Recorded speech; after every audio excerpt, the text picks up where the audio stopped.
But then a lot of people, I think most Republicans still are basically on the side of we could get involved under certain circumstances. It's a very complicated topic, but it definitely has caused some divisions within the right. Welcome to Reporter's Notebook, where we talk to the Washington Examiner's top journalists about the stories breaking on their beats.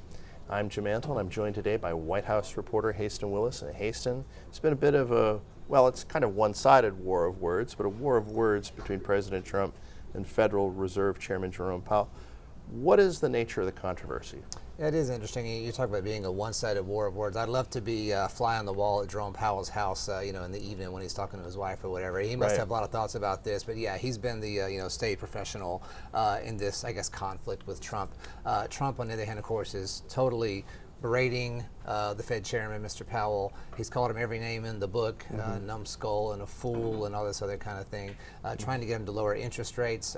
Jerome Powell is not doing this. The Fed is choosing to hold steady. Inflation is down, but they're saying that because of Trump's tariffs, they're still concerned that it could come back up. What was your question, though? I think I lost it. Well, I mean, to kind of spell out why Trump is so upset with Powell, who he actually appointed to this position during his first term. But yeah, I mean, Trump has definitely taken the position that the Federal Reserve is being too tight with money, not quick enough to cut interest rates. Feels like they were doing some cuts during the Biden-Harris administration That's election year. Last fall, they did do some cuts. And so he doesn't want the Fed screwing up his big, beautiful economy. Is that right? Yeah, absolutely. Okay. So, yeah, and this is like an eternal conflict, right? Every president wants the interest rates to be lower because it stimulates the economy. And so this is really like almost a constant battle you have between any president and the Fed. But Trump, as he does, he has a very different style, much more bombastic and public, saying things that certainly other presidents probably would not say. He said the other day he thinks that Jerome Powell hates him, which is probably not likely, right? But that's again, his style. He's kind of joked about firing him. He says, oh, the fake news says it would be terrible if I fired him. I don't know why it would be terrible. We're like throwing it out there. Maybe I'll fire him. But then he says just seconds later, I'm not going to fire him. So, just this big war of words. One of his deputies, Bill Pulte, who's over Fannie Mae, I believe Freddie Mac as well, he also called for Jerome Powell to resign if he doesn't lower interest rates. So again, a big war of words here with the Fed chairman. But they're holding steady over at the Fed. They're not lowering interest rates for the moment.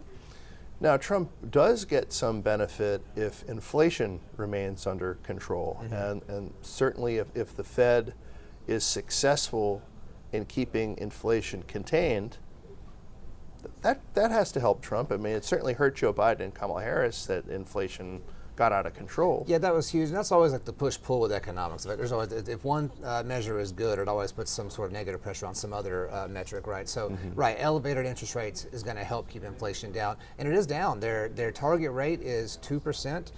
Depending on what metric you're looking at, inflation right now is at like 2.1%. So it's right there at where they want it to be. Yeah, keeping interest rates high will help keep that up. But again, lowering them is going to stimulate the economy. Trump also, his background, right, is as a real estate developer. So he's very in tune with this stuff, has been for decades. Lower rates means it's easier to get a mortgage, easier to finance a construction project. He knows how all these things work. He was there in the early 80s when interest rates were way up in like the teens, right? Right, yeah. So there's a long time, conflict with him with that. But for now, no success getting Mr. Powell to lower interest rates. So as we film this, we don't know what President Trump is going to do about Iran, but we do know that there is a split in his political coalition over what he should do. How has that sort of played out in MAGA world?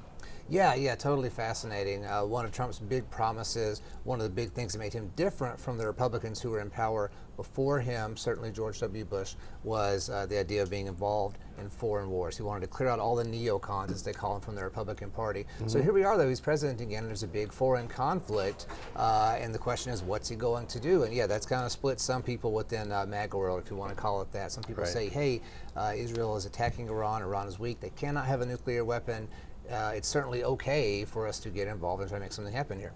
On the other side are people who say, hey, this is our whole deal, this is what we campaigned on, Right. was not getting involved in this. This is how we were supposed to be different from these older establishment, whatever you want to call them, Republicans.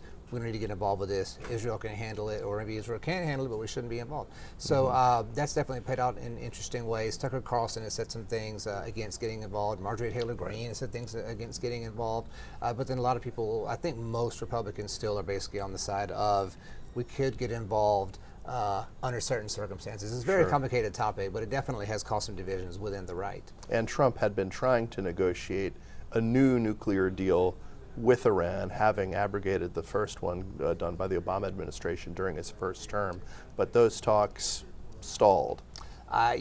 Trump said after the attacks happened, of course, that he had given Iran a 60-day deadline, and that the day the attacks happened was day 61. Actually, you wrote an interesting piece about this. I think you talked about Trump almost implied that Israel was like his attack dog, right? That you missed my deadline, and then Israel attacked you. Right, sort of a good cop, bad cop routine. Definitely, that I didn't do it, but you did. So there's a lot of interplay here already kind of implying that he's involved in these strikes anyway, with Israel officially doing it, but Trump certainly, I guess, having his blessing, I think his knowledge as well. So a lot of interesting dynamics there.